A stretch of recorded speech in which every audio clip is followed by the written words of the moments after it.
Good morning. सो आज का जो हमारा टॉपिक है जिसमें हम डिस्कस करने वाले हैं वो है हमारा यूपीएससी के prelims as well as mains examination point of view दोनों से इम्पॉर्टेंट है। और टॉपिक है हमारा डब्ल्यूटीओ का। और डब्ल्यूटीओ के टॉपिक में एक छोटा सा पार्ट है जिसका नाम है एंटी डंपिंग ड्यूटीज। ठीक है, तो वो हम डिस्कस करेंगे बिकॉज रिसेंटली ये न्यूज़ में था regarding one of the decision taken by the ministry of commerce to apply the anti dumping duty on a particular product that was coming from China. So उसके बारे में हम बात करेंगे और इंडिया में कैसे हमने इसको अप्लाई करते हैं, क्या प्रोसेस होता है, क्या डिपार्टमेंट है, क्या मिनिस्ट्री है, वो हम सब डिस्कस करने वाले हैं। ओके, मेरा नाम है Prateek Gupta.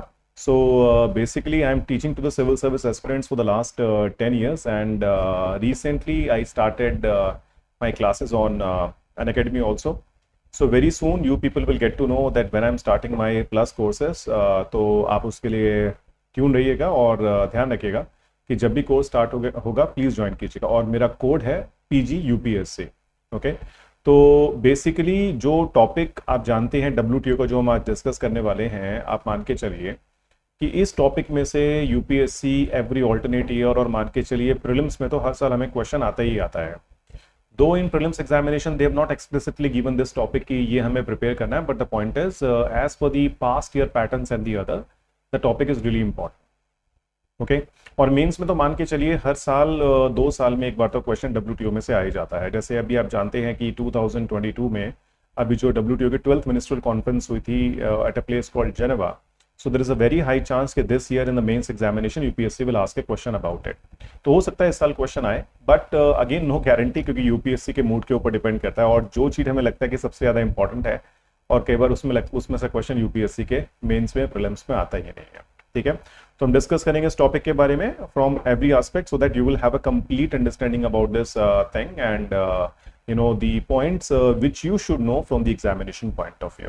Okay, but before started discussing about this topic of WTO and the anti-dumping duty, let me just tell you that as you know UPSC के लिए सबसे बड़ा जो प्लेटफॉर्म है जहाँ पे आप चीज़ों को सीख सकते हैं वो आपका अनअकैडमी।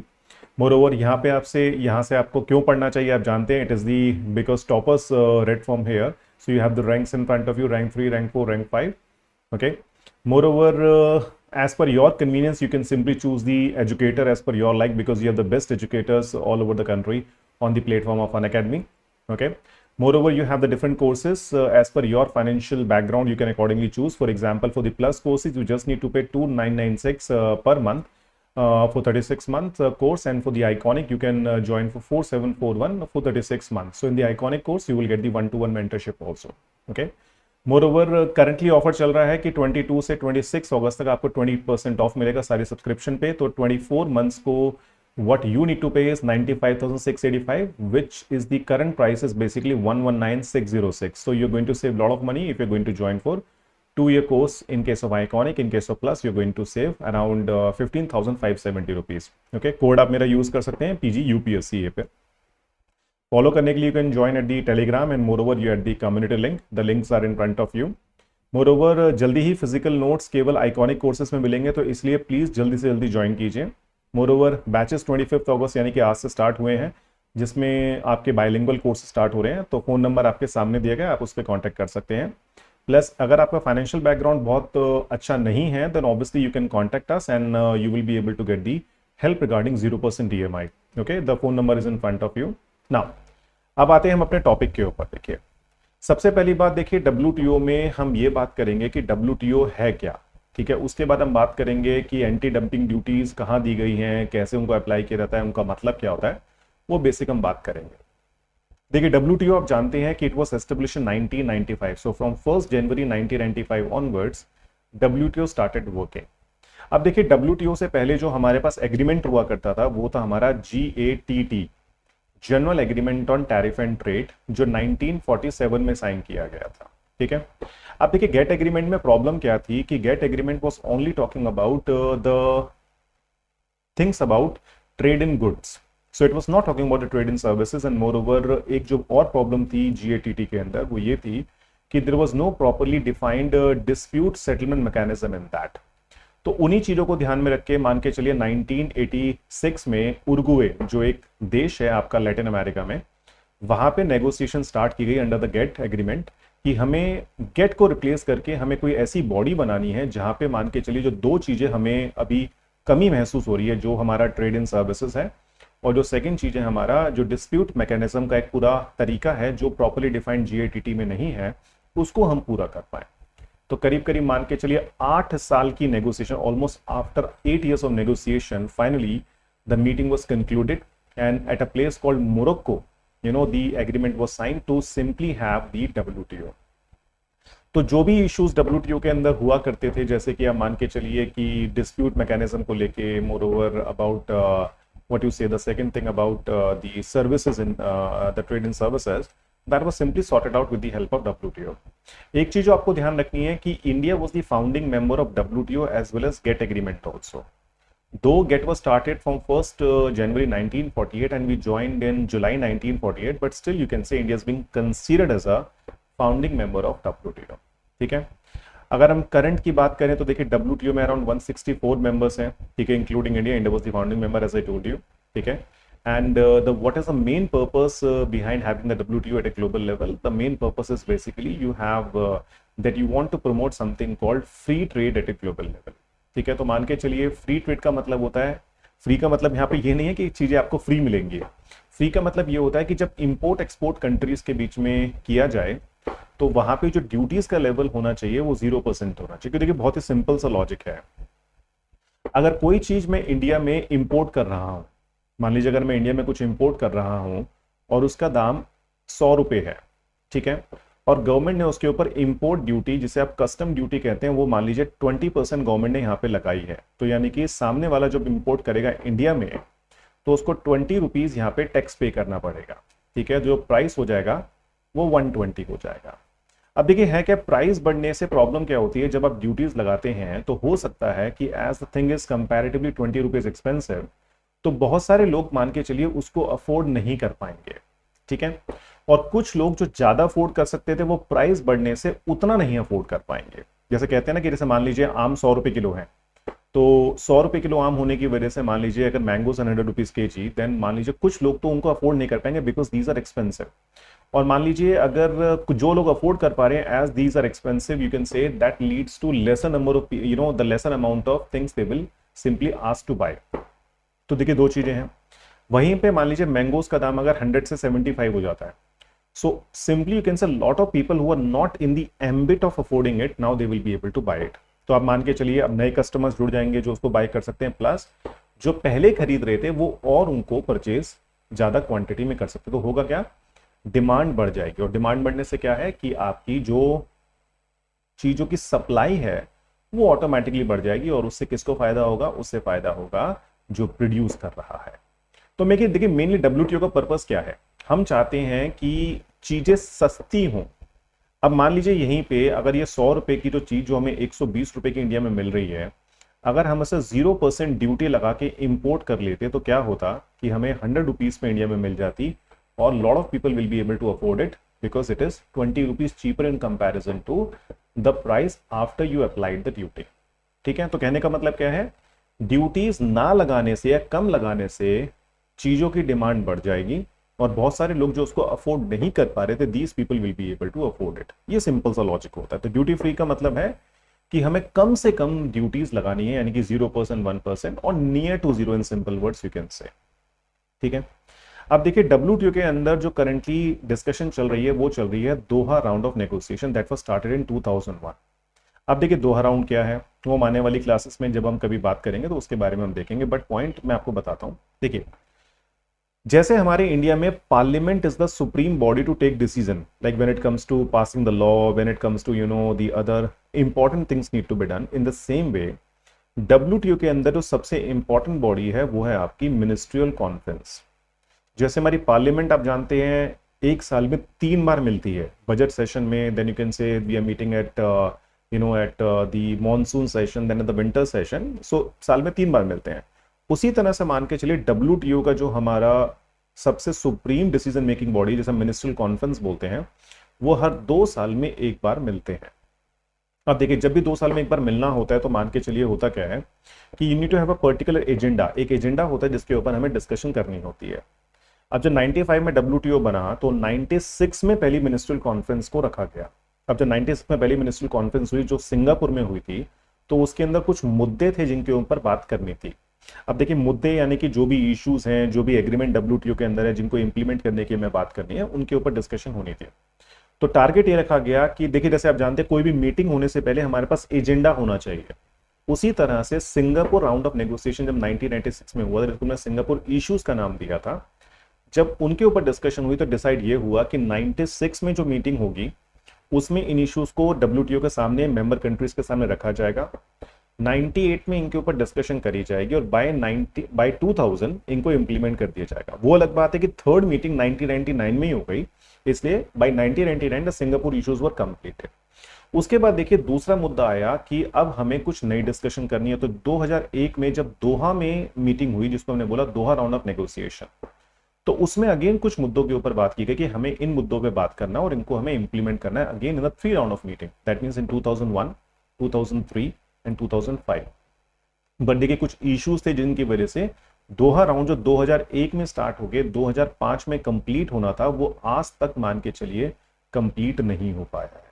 और अभी 2020 में जब जेनेवा में मीटिंग हुई थी, that was the 12th round of meeting of the WTO after Singapore round of negotiation, still we people are discussing or the member countries are discussing about the what you say the Doha round only, okay, जिसे हम बोलते हैं दोहा development agenda. DDA का नाम भी दिया जा सकता है, दोहा डेवलपमेंट एजेंडा के भी नाम देते हैं। तो डीडीए के ऊपर ही डिस्कस किया जा रहा है, ठीक है।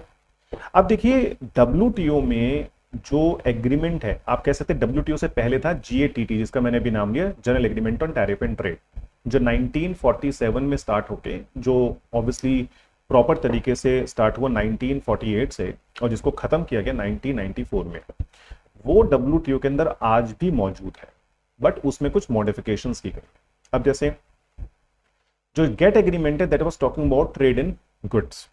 तो देखिए होता क्या है कि अब जो एंटी डंपिंग के बारे में हमें जो आज की डिस्कशन में बात करनी है वो ये है कि हमारा जो गेट एग्रीमेंट है और जो उसका आर्टिकल 6 है, जैसे आपके सामने लिखा हुआ है यहाँ पे कि आर्टिकल 6 जो है डब्ल्यूटीओ के गेट एग्रीमेंट का 1994 का, उसमें बात की गई है the member countries can go for something called anti dumping duties apply की जा सकती हैं, ठीक है। तो ये तो डब्ल्यूटीओ का है। अब देखिए एक चीज आपको ध्यान रखनी है कि जब भी कोई मेंबर या जब भी कोई कंट्री डब्ल्यूटीओ को ज्वाइन करती है, तो डब्ल्यूटीओ के अंदर जो भी एग्रीमेंट्स हैं उनको इंप्लीमेंट करना पड़ता है अपने देश में। That means they need to modify their laws accordingly as the things are being given in the WTO agreements. For example अगर मैं बात करूं डब्ल्यूटीओ में एक एग्रीमेंट है जिसका नाम है trips agreement, trade related intellectual property rights. तो ट्रिप्स एग्रीमेंट में देखिए बोला गया है कि जो भी मेंबर कंट्री है उनको पेटेंटिंग के अंदर they need to implement something product based patenting. तो 95 में जब हमने ज्वाइन किया तो मान के चलिए हमारे पास प्रोडक्ट बेस्ड पेटेंटिंग नहीं थी। वो क्या होती है वो आने वाली डिस्कशंस में जब भी हम क्लासेस करेंगे उसमें आपको पता लग जाएगा कि हम प्रोडक्ट बेस्ड पेटेंटिंग को इंप्लीमेंट करें। और देखिए रूल के हिसाब से डब्ल्यूटीओ में 5 साल दिए गए डेवलपिंग कंट्रीज को कि आप अपने लॉस को अकॉर्डिंगली चेंज कीजिए so that trade can be initiated. तो India was having a time till 2000 to implement the product based patenting. वो अलग बात है कि हम जब 2000 तक उसको इंप्लीमेंट नहीं कर पाए, so they give us 5 more years to implement the the product based patenting, accordingly we implemented, ठीक है। तो पहला तो पॉइंट क्या है, डब्ल्यूटीओ में अगर कोई भी मेंबर कंट्री या कोई भी कंट्री जब ज्वाइन करती है, यानी कि the day when you apply and the day when you basically become the member, after this you will gate certain amount of time. For example अगर मैं आपको बताऊं डेवलपिंग कंट्रीज को 5 साल मिलते हैं to implement the agreement, that means to suitably modify their laws as per the things are given in the WTO different agreements, ठीक है। डेवलप कंट्रीज को 1 साल मिलते हैं, the least developed countries are getting more than 10 years to implement it, ठीक है। तो WTO के गेट एग्रीमेंट में आर्टिकल 6 में लिखा गया है कि मेंबर कंट्रीज को एंटी डंपिंग ड्यूटीज वो लगा सकते हैं। अब देखिए एंटी डंपिंग ड्यूटीज होता क्या है ये मुझे आपको समझाना है। उसके बाद हमारे इंडिया के लॉज में क्या दिया गया है, तो हमारे इंडिया में देखिए जो हमारे पास लॉज है उसका नाम है कस्टम्स टैरिफ्स एक्ट 1995, जिसके अंदर यहां पे भी हमने बात करी है कि Indian government can apply something called anti dumping duty. अब देखिए anti dumping duty basic way में हम कैसे डिफाइन कर सकते हैं, देखिए बहुत सिंपल है। जैसे मान लीजिए अगर मैं आपको एग्जांपल दूं, मान लीजिए आपका एक पड़ोसी है, there is a neighbour who is basically trying or basically he is basically kind of really good in terms of making different kind of variety of foods। तो different तरह का खाना वो बना सकते हैं। अब देखिए कई बार क्या होता है कि जब हम खाना बनाते हैं तो हो सकता है कई बार थोड़ा ज़्यादा बन जाए। अब देखिए ज़्यादा बनने में क्या होता है कि अगर आप उसको कंज्यूम नहीं कर पा रहे हैं तो आप सोचते हैं कि यार अब तो ये वेस्ट जाएगा। अब वेस्ट जाने का मतलब क्या है कि या तो आप उसे फेंक देंगे या फिर आप ऑब्वियसली फेंकेंगे ही, और अगर जबरदस्ती खाने की कोशिश करेंगे तो मान के चलिए पेट की गड़बड़ तो होनी आपको पता है, that will be certain. So point is what कि मान के चलिए कि अगर आपको लगता है कि चल यार फेंकने से बढ़िया है कि it is better to simply throw it out, कि फेंकने से बेटर है कि चलो एक काम करते हैं पड़ोसी को जाके दे आते हैं। तो आपने क्या किया, पड़ोसी के घर गए और घर जाके आप बोलते हैं कि यार मैंने आज देखिए नई डिश बनाई है and that is really tasty and the other so you should try it. तो आपने क्या किया, वेस्ट करने से अच्छा आपने उसको जाके दे दिया। सो in a way you can से जो भी एक्स्ट्रा आपके पास था, अब देखिए आप उसके लिए बेसिकली चार्ज तो करेंगे नहीं, आप क्या करेंगे, आप उसको दे देंगे ले भैया तू कंज्यूम कर ले, दैट इज फाइन। तो आपने उसको प्रोवाइड कर दिया और उसने उसको कंज्यूम कर लिया।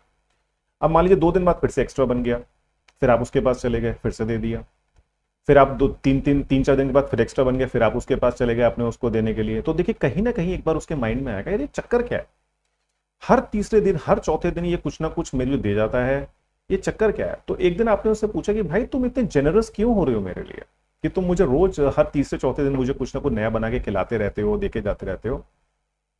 तो समय वो बोलता कहता है यार देखो एक्चुअली बात क्या है कि मैं चीजें बनाता हूँ कभी कभी ना, मतलब ऑब्वियसली वो आपको डायरेक्टली नहीं बोलेगा पर कहीं ना कहीं आपको समझ में, देखिए आप जानते हैं कोई भी इतना दयालु तो होता नहीं है कि आपको रोज रोज हर दूसरे तीसरे दिन आपको वो एक्स्ट्रा बना बना के खिला दे।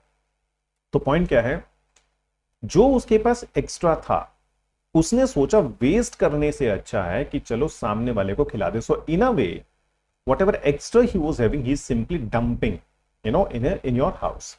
ठीक, अब हो सकता है देखिए आप उस चीज को प्रेज करें, अब हो सकता है आप उस चीज को प्रेज ना करें। अब देखिए प्रेज करने का मतलब ये कहेंगे चलो छुटकारा मिल गया, बट पॉइंट ये है वो आपको जिंदगी भर तो फ्री में खिलाएगा नहीं, वो केवल आपको तब तक दे रहा है जब तक उसके पास कुछ एक्स्ट्रा है। जिस दिन एक्स्ट्रा बनना बंद हुआ वो आपको प्रोवाइड करना बंद कर देगा। ठीक है, और दूसरी चीज ये कि अगर आपकी हैबिट बिगड़ गई तो उस केस में ये कि अगर आपने बनाना घर में बंद कर दिया और आपको ये एक्सपेक्टेशन लगी आज वो लेके आएगा और वो नहीं लेके आया तो that is also big problem. ठीक है, तो पॉइंट क्या है यहाँ पे, सेम वे देखिए जब हम एक ग्लोबलाइज वर्ल्ड में रहते हैं और WTO में तो आप जानते हैं 164 मेंबर कंट्रीज जो हैं they suppose to do trade with each other. ठीक, अब देखिए कई बार क्या होता है जो कंपनीज होती हैं वो चीजों को बनाते बनाते ऐसा होता है कि वो ज्यादा प्रोड्यूस कर लेती हैं। ठीक है, तो देखिए उस केस में तरीका क्या है और होता क्या है, मान लीजिए in India you are making something at, अगर मान लीजिए इंडिया में there is a product called X, उसकी प्रोडक्शन कॉस्ट है मान लीजिए आपकी 100 रुपीज पर यूनिट। ठीक है, और चाइना से मान लीजिए वो जब आप इंपोर्ट कर रहे हैं तो उसकी कॉस्टिंग वहां पे थी 80 रुपीज पर यूनिट। तो हमारी गवर्नमेंट ने कहा एक काम करते हैं दोनों ही कंट्रीज के प्रोडक्ट को, यानी कि जो हमारा है और जो चाइना का है उनको लेवल प्लेइंग फील्ड पे लाने के लिए इस पे हम थोड़ी ड्यूटी लगा देंगे। क्योंकि देखिए अगर आप 80 रुपीज का सामान 80 पे ही इंपोर्ट करेंगे, ठीक है, और 0% ड्यूटी पे, अब देखिए WTO कहता है free trade but there is a time period that you have to simply reduce the duties. ठीक है, तो हमने क्या किया, दोनों कंट्रीज के प्रोडक्ट को लेवल प्लेइंग फील्ड पे लाने के लिए गवर्नमेंट ऑफ इंडिया ने कहा कि एक काम करो हम इसको 20% टैक्स, नॉट 20% यू कैन से, हम इस पर 25% टैक्स लगाएंगे। और 25% टैक्स लगाने का मतलब है 20 रुपए आपने पर यूनिट पे टैक्स लगाया, जिससे दोनों प्रोडक्ट का प्राइस हो गया 100 रुपीज पर यूनिट। तो कहने का मतलब कि इंडियन प्रोडक्ट का दाम भी 100 है और उनके प्रोडक्ट का दाम भी 100 रुपए हो गया। अब देखिए आप अगर आप एक कस्टमर हैं और मार्केट में जा रहे हैं इसको परचेज करने के लिए, तो यू विल फील इंडिफरेंट कि मैं ये परचेज करूं because both are basically kind of same equally priced. But the point क्या है कि on the basis of quality you will decide, यानी कि जिसका प्रोडक्ट ज्यादा क्वालिटेटिव होगा उसको आप परचेज कर लेंगे। अगर आपको लगा इंडिया का तो आप इंडिया का परचेज करेंगे और आपको चाइना का लगेगा तो आप चाइना का परचेज करेंगे, दैट टोटली डिपेंड्स। तो देखिए पॉइंट यहाँ पे क्या आता है कि जब आप इस तरीके से चीजों को डिसाइड करेंगे, so both the companies countries product are facing equal और सेम कॉम्पिटिशन, और you can say this is something called healthy competition. There is nothing like anyone is basically trying to manipulate something. अब मान लीजिए इनकी government ने, जो इनकी companies हैं जो चाइना में, किसी एक पर्टिकुलर ईयर में they basically and up producing lot of extra units. मान लीजिए बहुत सारा एक्स्ट्रा बन गया और एक्स्ट्रा बनने के बाद हुआ क्या कि इनको कोई कस्टमर मिला नहीं इंटरनेशनल मार्केट में सेल करने के लिए, तो इन्होंने क्या सोचा कि क्यों ना एक काम करें, इंडिया में जाके हम इस चीज को 50 रुपीज पर यूनिट पे सेल करना स्टार्ट करते हैं। ठीक है, 50 रुपीज पर यूनिट पे सेल करने का मतलब क्या है, वो कहते हैं कि चलो यार, अगर हमें प्रॉफिट कमाने को नहीं मिल रहा है तो कम से कम जो हमारे प्रोडक्ट की लेबर और मटेरियल कॉस्ट है वो तो रिकवर हो जाए। तो उन्होंने कहा एक काम करते हैं, इसको हम 50 रुपीज पे इंडिया में सेल करना स्टार्ट करते हैं। तो दाम पहले कितना था जिसपे वो सेंड कर रहे थे, they were exporting it to us 80 and now they're being exporting it to us at 50 rupees. अब देखिए, अगर हम इस पे सेम 25% की ही ड्यूटी लगाते हैं तो 25% की ड्यूटी में मान के चलिए, यहाँ पे पॉइंट क्या आएगा कि 25% हो गया 50 का आपका करीब करीब 12.5 रुपए। सो दाम that the price that you need to pay in India when you will import it will be 62.5। अब देखिए दोनों प्रोडक्ट के दाम में कितना फर्क है, हमारा प्रोडक्ट है 100 रुपए का, उनका प्रोडक्ट है 62.5 रुपीज का। अगर अब आप एक कस्टमर मार्केट में जाके इसको परचेस करेंगे तो मान के चलिए कि आप कहेंगे चाइना का प्रोडक्ट बहुत सस्ता है तो हम तो इसे ही बाय करेंगे। ठीक है, and then what happened, the Indian producers will simply lose market. और जब मान के चलिए, जब आपके बिजनेस में जो भी आप बना रहे हैं कुछ टाइम तक जब आपका सामान नहीं बिकेगा, then obviously a time will come that you will start facing losses and then you need to close your business. ठीक है, तो पॉइंट क्या है, यहां पे चाइना के पास जो एक्स्ट्रा प्रोडक्शन थी उन्होंने इनको हमारे यहां पे डंप करना स्टार्ट कर दिया at a very low price, because they thought कि लॉस कमाने से अच्छा है कि चलो एक काम करते हैं कि इंडिया में सस्ते में बेच देते हैं, because you know this thing, when the things will be cheaper then lot of new customers will be able to afford it. मेरा पॉइंट समझ रहे हैं आप? तो उन्होंने इसी चीज को ध्यान में रख के इन्होंने यहां पे एक्सपोर्ट करना इसको स्टार्ट कर दिया। ठीक, अब मान लीजिए हमारे एक मैन्युफैक्चरर साहब थे जिनका नाम है मिस्टर ABC लिमिटेड नाम की कंपनी है, उनको वो यही प्रोडक्ट बनाते हैं, उनको बहुत लॉस होना स्टार्ट हो गया। तो उन्होंने कहा चलो कुछ टाइम वेट करते हैं, चीजें सेटल हो जाएंगी। बट मान लीजिए चीजें सेटल नहीं हुई, तो उस केस में देखिए क्या है। ठीक है, अब हमारे यहां पे एंटी डंपिंग ड्यूटी लगाने का तरीका क्या होता है, देखिए। ठीक, यहां पे जो ABC लिमिटेड वाली कंपनी है वो जाएंगे किसके पास, they will go to something called DGTR। ठीक है, देखिए पहले क्या था, 2018 से पहले there was a different mechanism in case of our country. हमारे पास 3 बॉडी हुआ करती थी अलग अलग। One was known as Directorate General of anti dumping and allied duties, यानी कि इस तरह के केस जो होते थे डंपिंग के, जो बाहर से सस्ते दाम पे प्रोडक्ट आ रहे हैं उनको यहाँ पे डील करना होता था, यहाँ पे जाके आप कंप्लेन फाइल करते थे। एंड CVD का मतलब है काउंटर वेलिंग ड्यूटीज क्या होते हैं, ये हम आने वाली क्लासेस में बात करेंगे।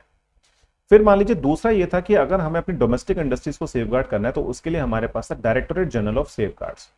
एंड थर्ड थे हमारे पास director general of foreign trade, जो कि बात करते थे क्वांटिटेटिव रेस्ट्रिक्शंस का मतलब होता है कि हमें एक पर्टिकुलर क्वांटिटी ही बाहर से इंपोर्ट करनी है, उसके बाद हम ट्रेड को रोक देंगे, so that again we will be able to safeguard our domestic producers. अब देखिए होता क्या था, तीनों के जो काम थे ना कहीं वो एक मिलते जुलते से थे। अब मिलते जुलते होने से होता क्या था, बहुत कंफ्यूजन होती थी कि कंप्लेन कहां फाइल की जाए।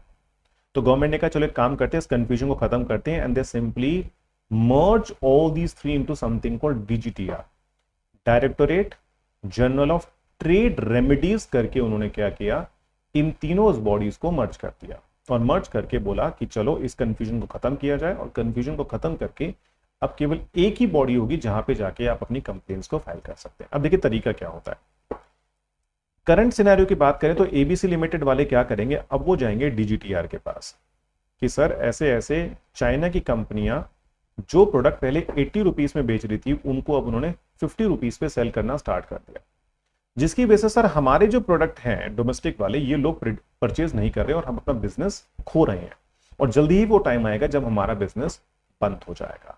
तो सर प्लीज इसके रिगार्डिंग कुछ एक्शन लीजिए। ठीक है, अब देखिए ये हमारी DGTR की वेबसाइट का एक स्क्रीनशॉट है जो आपकी स्क्रीन पे आपको दिख रहा है। वो ये है कि when you see on the left hand side you will find that anti dumping investigations in India, countervailing duty investigations, anti dumping application proforma in the other. तो पॉइंट क्या है, 3rd नंबर पॉइंट पे आपको दिख रहा है anti dumping application pro forma. आप इसके अंदर क्या करेंगे, जो भी ABC लिमिटेड का मैं आपको एग्जांपल दे रहा हूं वो इसके अंदर अपना कंप्लेन भरेंगे, मतलब कंप्लेन के बारे में लिखेंगे कि चाइना वाले क्या कर रहे हैं कि जो प्रोडक्ट वो पहले 80 पे आ रहा था वो 50 पे आ रहा है, जिसकी वजह से ऐसे में प्रॉब्लम हो रही है। और फिर इस कंप्लेन को मान के चलिए वो इस वेबसाइट पे government of India, department of commerce को, जो ministry of commerce ministry of commerce के अंदर काम करती है इंडस्ट्री के अंदर, उनके पास इस कंप्लेन को फाइल करेंगे. And once they will simply file the complain, then you can say the government of India, ministry of commerce will start the investigation. तो देखिए अगला जो आपको यहाँ पे दिख रहा है वो है पेज आपका, जहां पे दिखा है आपको anti dumping investigations in India. तो जैसे बेसिकली आपने फाइल किया, तो फाइल करने के बाद गवर्नमेंट अपनी इन्वेस्टिगेशंस को स्टार्ट करती है. तो करंटली अगर देखिए, अगर आज आप इस पेज को ओपन करके देखेंगे ना, तो इस पेज पे आपको 15 एप्लीकेशंस दिखेंगी जो एंटी डंपिंग की इन्वेस्टिगेशन चल रही हैं. और वो मान के चलो उन 15 केसेस में से 12 केसेस केवल चाइना के हैं. ठीक है, तो चाइना के साथ हमारे सबसे ज्यादा केसेस है, क्योंकि मान के चलिए China is the largest exporter at a global level, one of the largest exporter. और उसकी वजह से है क्या, देखिए जब भी, और आप जानते हैं जब भी स्लो डाउन या कुछ भी प्रॉब्लम ऊपर नीचे होता है, तो सामने वाली जो कंट्रीज होती हैं वो सोचती हैं कैसे ना कैसे हम इस चीज को अपना बचाएं. ठीक है, अपनी इंडस्ट्रीज को हम सेव करें. तो उस केस में क्या होता है कि जो भी उनके पास एक्स्ट्रा प्रोडक्शन होती है वो दूसरे कंट्रीज में डंप करना स्टार्ट कर देते हैं. तो हमारे इंडिया में मान के चलिए, जब आप इनकी वेबसाइट हम अपनी चेक करते हैं मिनिस्ट्री ऑफ कॉमर्स की, तो आपको मिलेगा सबसे ज्यादा जो एंटी डंपिंग के केसेस आ रहे हैं वो बेसिकली आपके चाइना से आपको देखने को मिलेंगे. ठीक है, अब देखिए पॉइंट क्या है, डब्ल्यूटीओ ने एंटी डंपिंग को कैसे डिफाइन किया और हमारे लॉज ने एंटी डंपिंग को डिफाइन कैसे किया, ये मैं आपको बताता हूं. देखिए ये जो स्क्रीन पे आपको दिख रहा है कि as per WTO what is dumping and what is anti dumping duty. तो डब्ल्यूटीओ कहता है dumping is in general a situation of international price discrimination, यानी कि भेदभाव की बात कर रहे हैं, with the price of a product when sold in the importing country is less than the price of that product in the market of exporting country. अब देखिए हमारे एग्जाम्पल में इंपोर्टिंग कंट्री कौन है, इंडिया. एक्सपोर्टिंग कंट्री कौन है, China. ठीक है, चाइना में वो प्रोडक्ट 80 का था, बट हमारे इंडिया में वो कितने का बेच रहे हैं, वो they are being selling at 50. ठीक है, तो यहां पे देखिए आपको डिस्क्रिमिनेशन मिल गया कि अपने देश में 80 का बेच रहे हैं और हमारे देश में 50 का बेच रहे हैं. And the reason behind it, they want to simply dump, or there might be a motive that they want to capture our market more and more. So आप देखिए, thus in the simplest of cases one identifies dumping simply by comparing prices in two markets. तो वही हम compare कर रहे हैं यहाँ पे 80 and 50.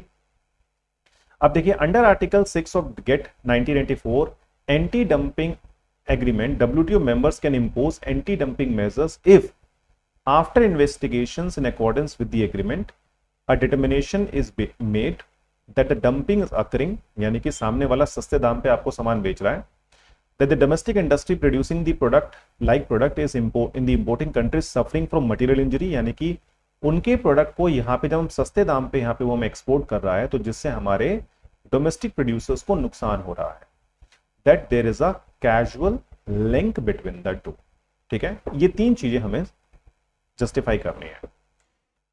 अब देखिए हमने क्या डिफाइन किया है, as per the customs tariffs act 1975 what is dumping and what is anti dumping duty. तो हमारे लॉ के सेक्शन 9A में इस बात को डिफाइन किया गया कि anti dumping duty on the dumped articles where any article is exported an exporter और producer from any country territory hereinafter in this section refer to as exporting country or territory in India at less than its normal value. Normal value मतलब क्या है कि जिस price पे आम तौर पर वो हमें सेल कर रहे थे, उस प्राइस से कम पे अब हमें वो सेल कर रहे हैं. तो हमारी गवर्नमेंट क्या करेगी, the central government may by notification the official gazette impose anti dumping duty not exceeding the margin of dumping in relation to such article. अब देखिए हमारा यहाँ पे जो एग्जाम्पल है, अब सामने वाला अगर इसको 50 पे बेच रहा है, ठीक है, और पहले कितने पे था, 80 पे, तो 80 पे जब हमने 25% की ड्यूटी लगाई तो 20 रुपए ड्यूटी लेने के बाद प्राइस हो गया 100. ठीक, तो अब हमारी गवर्नमेंट क्या करेगी, इन दोनों प्राइस को, इंडियन और चाइना वाले प्रोडक्ट के प्राइस को बराबर करने के लिए गवर्नमेंट कहेगी भैया now there is no need to pay 25% duty, you need to pay duty worth of 100%. जब आप 100% ड्यूटी अब इस एग्जाम्पल में लगा देंगे तो प्रोडक्ट पे 50 रुपए की ड्यूटी लग गई और दोनों प्रोडक्ट के दाम हो गए बराबर. तो यहां पे जो हमने 25% ड्यूटी को बढ़ा के 100% 100% कर दिया, उसको हम यहां पे नाम देंगे क्या, एंटी डंपिंग. यानी एंटी का मतलब होता है रोकना, किसको, डंपिंग को. तो उसको रोकने के लिए जो हमने ड्यूटी लगाई उसको हमने क्या नाम दिया, हमने नाम दिया एंटी डंपिंग ड्यूटी का. Getting what I am saying. अब देखिए पॉइंट यह है कि anti dumping duty recently news में क्यों था. देखिए, एक एंटीबायोटिक होता है जो नॉर्मली हम लोग अपनी जब हमें कोई इन्फेक्शन होता है, बैक्टीरियल इन्फेक्शन होता है, जो हम खाते हैं उस केस में, जिसका नाम है, मान के चलिए, ऑफ्लॉक्सोसिन। अब देखिए यहाँ पे 4 अक्टूबर 2016 को एक केस फाइल किया गया था जिसका नाम है anti dumping investigation concerning imports of ofloxacin originating in और एक्सपोर्टेड फ्रॉम चाइना। ठीक है, तो ये जो एंटीबायोटिक है, मान के चलिए चाइना से काफी कम दाम पे एक्सपोर्ट किया जा रहा था। तो हमारे यहाँ पे एक कंपनी है जिसका नाम है मेसर्स आरती ड्रग्स लिमिटेड, उन्होंने ये केस फाइल किया to the ministry of commerce and industry. और उस टाइम देखिए, आप जानते हैं, नाम था director general of anti dumping and allied duties, जो अब हो गया आपका डीजीटीआर। तो कंप्लेन फाइल की गई, फाइल करने के बाद पूरी इन्वेस्टिगेशन की गई, और इन्वेस्टिगेशन करने के बाद मान के चलिए कि फाइनली, देखिए नॉर्मली है क्या, अगर किसी भी बिजनेसमैन को इंडिया में नुकसान हो रहा है तो बहुत ही सिंपल सा मुद्दा है, उसके ऊपर गवर्नमेंट को जल्दी से जल्दी एक्शन लेना चाहिए। बट देखिए पॉइंट क्या है, थोड़े सरकारी जो हमारे जो गवर्नमेंट रूल्स होते हैं, जो काम करने की प्रक्रियाएं होती हैं, वो आप जानते हैं, they are little slower because lot of formalities need to be completed. So in that case finally मान के चलिए 2 साल की इन्वेस्टिगेशन, 2 साल एग्जैक्टली क्या, क्योंकि 4 अक्टूबर 2016 को हुआ था, so by 2 August 2018, that means almost you can say around 22 months की इन्वेस्टिगेशन के बाद ये बोला गया कि हमें इस एंटीबायोटिक के ऊपर हमें ज्यादा रेट से ड्यूटी लगानी पड़ेगी। ठीक है, तो देखिए रिकमेंडेशन जो थी, जो मतलब गवर्नमेंट ने डिसाइड किया, वो था 18 में। बट मान के चलिए उसके बाद 1-1.5 साल चीजें ऐसी चलती रही, फिर कोविड-19 आ गया। अब फाइनली मान के चलिए अभी अगस्त 2022 में मिनिस्ट्री ऑफ कॉमर्स ने मिनिस्ट्री ऑफ फाइनेंस को रिकमेंड किया है कि sir we want you to simply act on this and increase the duty on the ofloxacin, that has been coming from China, and we want you to simply increase duty because they have been keep on dumping, and because of that our local manufacturing company, you can say local manufacturing pharmaceutical companies are basically suffering because of it। तो देखिए point ये है कि चीजें तो government ने सारी के सारी डिफाइन करे कि जिस तरह से काम होना चाहिए वो है, बट पॉइंट ये है, अगर यहीं पे इन्वेस्टिगेशंस मान के चलिएगा थोड़ी सी फास्ट हो जाए, थोड़ी सी तेज हो जाए, यानी कि with in few months you are suppose to complete it. Normally rule तो यही कहते हैं कि गवर्नमेंट को बहुत जल्दी से जल्दी इन चीजों को कंप्लीट करना चाहिए, बट आप जानते हैं टाइम इनमें लग जाता है। तो मान के चलिए कि अभी ये ऑर्डर आया है, तो हो सकता है in very soon time, you can also check on the various news website and the other, you will get to know that around a week back something, the government of the Ministry of Commerce has recommended the government of India Ministry of Finance to simply impose a high rate of duty on this, what you say, the antibiotic which has been coming from China।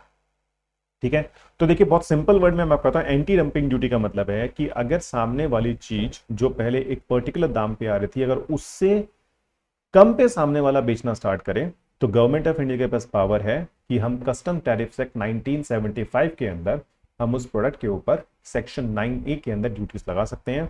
और being a WTO member, WTO is also allowing us to simply applying this duty. अब देखिए होता क्या, normally जब भी हम duty apply करेंगे, सामने वाला कभी उस चीज को मानने को तो तैयार होगा नहीं कि हाँ जी मैंने ऐसा किया है। ठीक है, तो उस केस में पॉइंट क्या होता है कि जब सामने वाला इस चीज को मानने को तैयार नहीं होता है, तो वो कहाँ जाते हैं, वो इसको डिस्प्यूट बना के WTO के डिस्प्यूट मैकेनिज्म में अप्रोच करते हैं। और अप्रोच करने के बाद वो उनसे कहते हैं कि सर हमने तो सस्ते में नहीं बेचा, ये गलत कह रहे हैं। तो उस केस में फिर इन्वेस्टिगेशंस होती हैं, केस लड़ा जाता है, फिर फाइनली वर्डिक्ट आता है। ठीक है, वो एक अलग मुद्दा है। ठीक है, तो पॉइंट ये है कि एंटी डंपिंग ड्यूटी अब मान के चलिए हमारे पास पावर है लगाने की, and that we can apply. तो ये आपको एंटी डंपिंग के बारे में बताना था। तो देखिए पॉसिबिलिटी है कि in your prelims examination they might ask you a question about what is the meaning of anti-dumping duty, okay, or they might ask you in what, in which law is basically providing about the anti-dumping duty in case of India, or which law is basically providing about anti-dumping duty in case of WTO agreement, okay। तो इस तरह के prelims में questions आ सकते हैं, okay। और regarding mains, you can say in the mains examination they might ask you a question that how much it is justified on the part of applying anti-dumping duty by a country in today's globalized world, comment. तो इस तरह का question आपके mains में बन सकते हैं for around 10 marks that you need to write in 150 words. ठीक है, तो आज की क्लास में बेसिकली मुझे आपको इतना बताना कि what is the meaning of anti dumping duty. ठीक है, और प्लीज स्टे ट्यून्ड, मैं जल्दी ही अनाउंस करने वाला हूं कि मेरा प्लस कोर्स कब स्टार्ट होने वाला है, उसके बारे में हम बात करेंगे। ठीक है, तो ये हुआ आज के टॉपिक के बारे में। अब देखिए, क्लास को कंक्लूड करने से पहले और सेशन को कंक्लूड करने से पहले just a small kind of announcement to you कि मेंस एग्जाम आने वाला है, तो आप मान के चलिए कि हम एक ऑफलाइन मेंस मॉक टेस्ट करवा रहे हैं, तो प्लीज़ रजिस्टर करिए, एनरोल करिए, ठीक है। दिल्ली, जयपुर और लखनऊ 3 जगह करवाए जाएंगे, so you can simply enrol and you can simply go for it, ठीक है। And then moreover you have the CSC Assure thing where you, when you will buy 2 years of subscription, you will be able to get 1 year extra. So please use my code, PG UPSC is my code, okay. And then obviously if you're being looking for a good optional coaching online and you're not supposed to and you want all the comfort by sitting at home and you want to learn it, then go for the option courses. You have the best faculties, and that is all I want to tell you about the today's class. So jaldi hi tune rahiye, so we'll come with more classes about the different things. Thank you very much, take care, and bye bye.